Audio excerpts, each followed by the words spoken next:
Hi, this is Michael James Bigham, servant of the Lord Jesus Christ. I wanted to talk to you guys today a little bit about something that I'm a little bit frustrated with.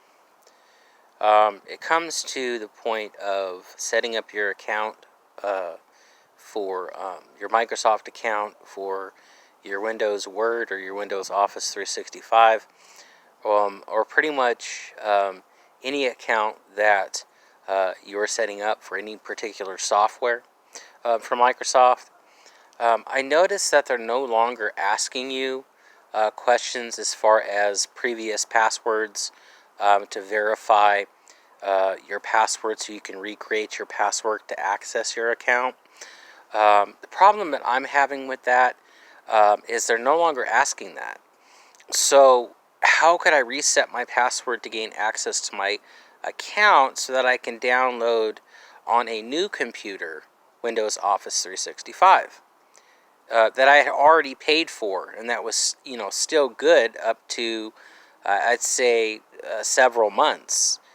I have a new computer, so I no longer have my old one. So I kind of have a problem with that, because now you get kicked out of your account. They no longer ask you, hey, what's a previous password that you used previously, so that you can enter that in if you remember it, which I do, and then be able to change your password so you have access to it now so that you can download the software. That's a big problem I see with Microsoft that they're doing now. And I realize they're doing that to protect your account, but it also prohibits you from accessing your own account to be able to download that software on a new device. So a lot of the reason why I've been explaining to you guys about Brain ID, basically mapping the fiber structure of your brain, key pinpoints to verify and validate that that is you, is because it gets rid of that issue. That brain identification becomes your password for every account that you have. It becomes a password and validation, permanent validation for created accounts. If you get a new computer, you can upload that as far as setting it up initially when you set up your computer for first use. It validates you.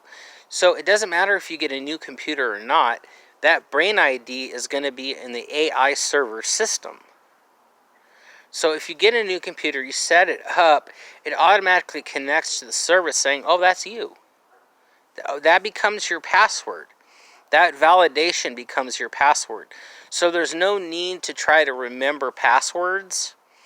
There's no need to try to create a new password or change your password over a period of time so no one else can try to figure out your password to access your account. So it actually pushes aside the hacker as well, but yet validates you on a permanent scale, so you don't actually need to figure out, oh, this is my password, or this is my 4 or 8 digit password, or I don't remember my password. I haven't used that account in so long because I've always had access to Office 365. I've always had access to the app. But what do you do after a period of time of use and you've never really logged into your account, and Microsoft comes back at you and totally cuts you out of your account or cuts you out of your home screen because you haven't been trying to sign in and access your account for so long? You've just been using the software. There are people that do this, and then it comes to a point where, I've had previously initially where I had to do a recovery. I had to press F11 multiple times to do a recovery and backup on my account to reset everything. You shouldn't have to go through all that. It's just more frustrating to the consumer to have to go through all that stuff.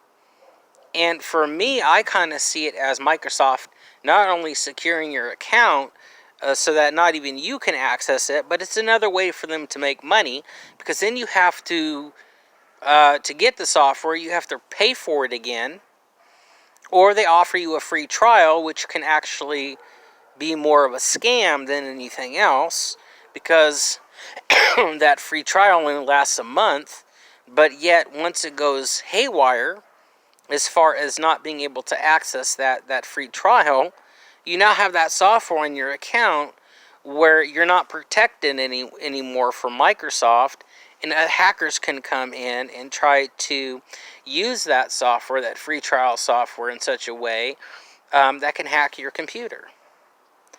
So I strongly believe that if you use an internal measure for security, meaning your brain ID, rather than an external measure by thinking about a password and then typing it out on the computer, where people can access that simply by having a phone number or something that associates you with that account.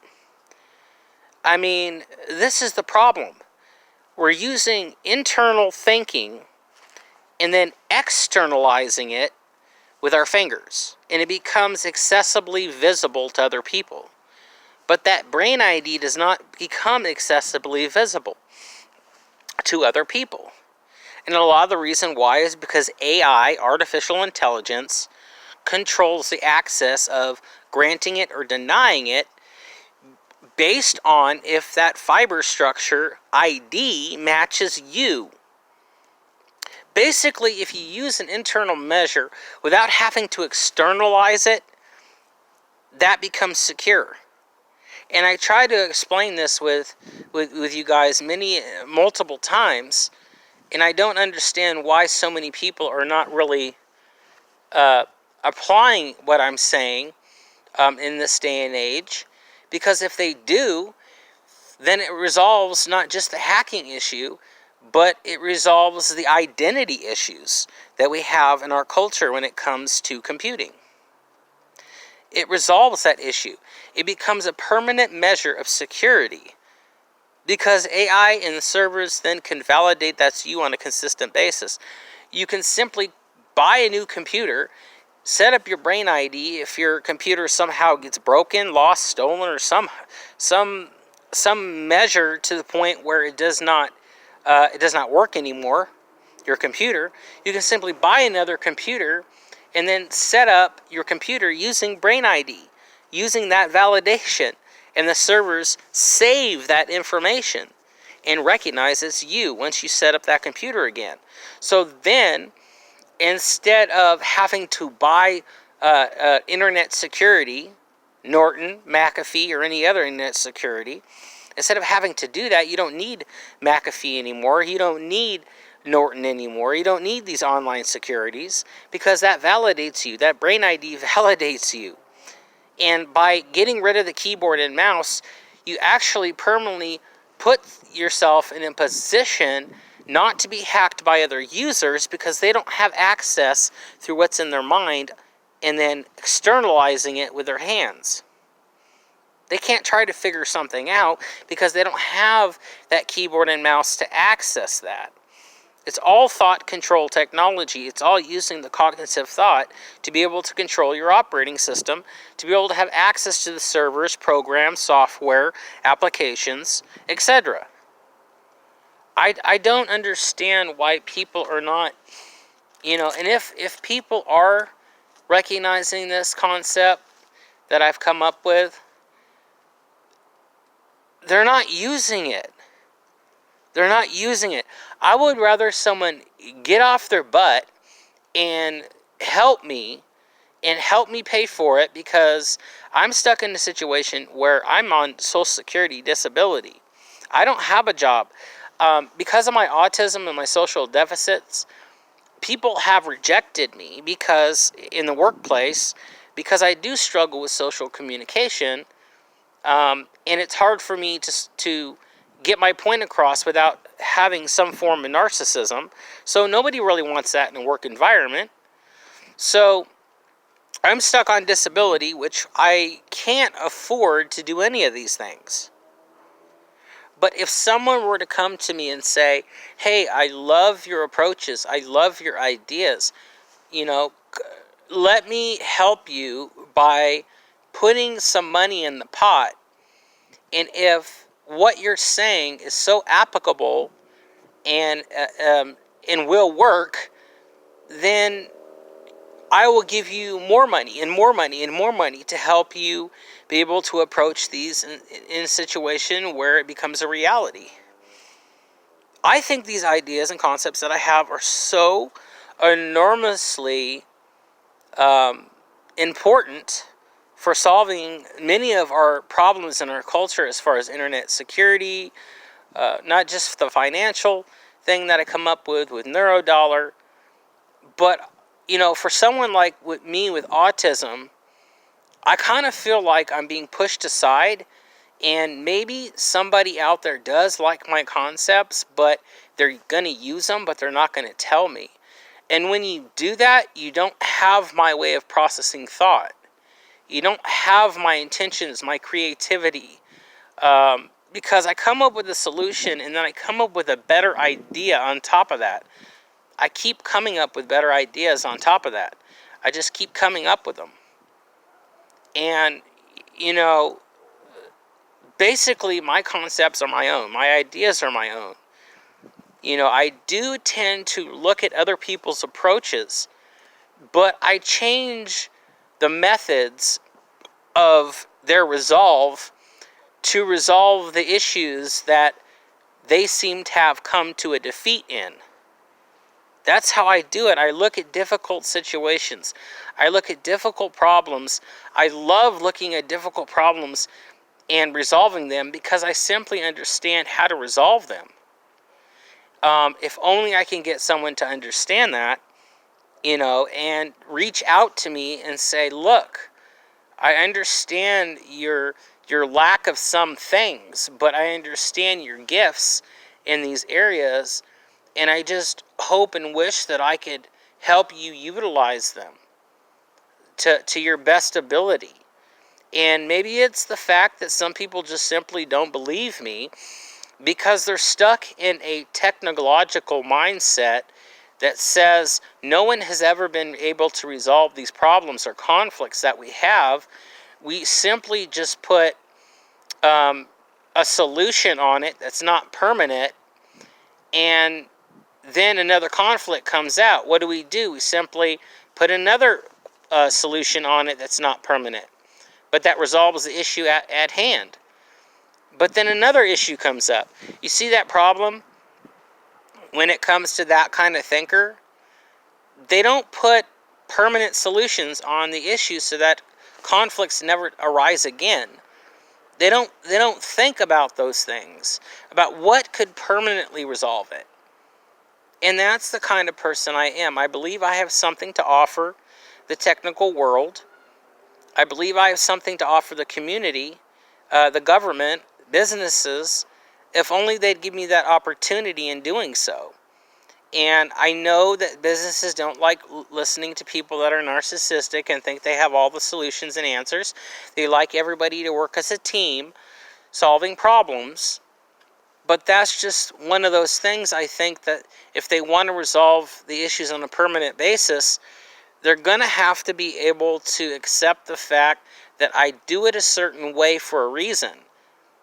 Now, I could work with other people and say, oh, that's a good approach, because then I can get another idea coming at me, and I could say, okay, how do we resolve that issue in a permanent way, rather than just looking at what they're saying and coming up with a solution that's not permanent but resolves the matter at the moment.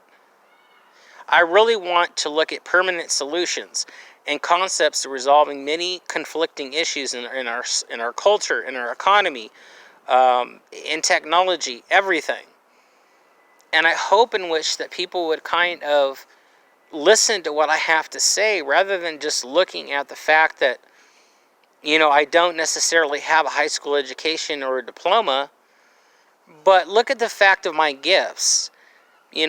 I excel when it comes to algebra.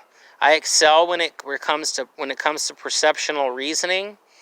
I do tend to use analytics and analysis in my thinking. My perceptual reasoning is 120. My algebra I excel in, and that's not even having much time in the classroom or much time with a teacher growing up as a child. I still have that tendency to excel in algebra. And algebra is that one mathematical tool that unifies all mathematics. It's the study of symbols and fractions and fields and rings. I'm able to do that and excel even though I haven't had much education. And a lot of it is because of my algebra. I mean, because of my, because of my autism, And if I was able to be looked at for my gifts rather than the disabilities I have in my intellectual functioning, then I believe, given the opportunity to be able to help other people and to be able to solve these permanently, these issues, then people will see the benefits in me if only they give me an opportunity and a chance to prove it. I struggle with these things, and I hope that you guys out there realize my struggles. I hope you're able just to have your hearts melted and understand that I really want to help some people out there. I really want to help, but I'm just not given the opportunity. And just give me a call. You guys have my email. You guys have all my emails. Give me a call. Give me a phone number. Say, look, I want to help you. Just give me a call. This is Michael Bigham, CEO, NCKN Technologies, out.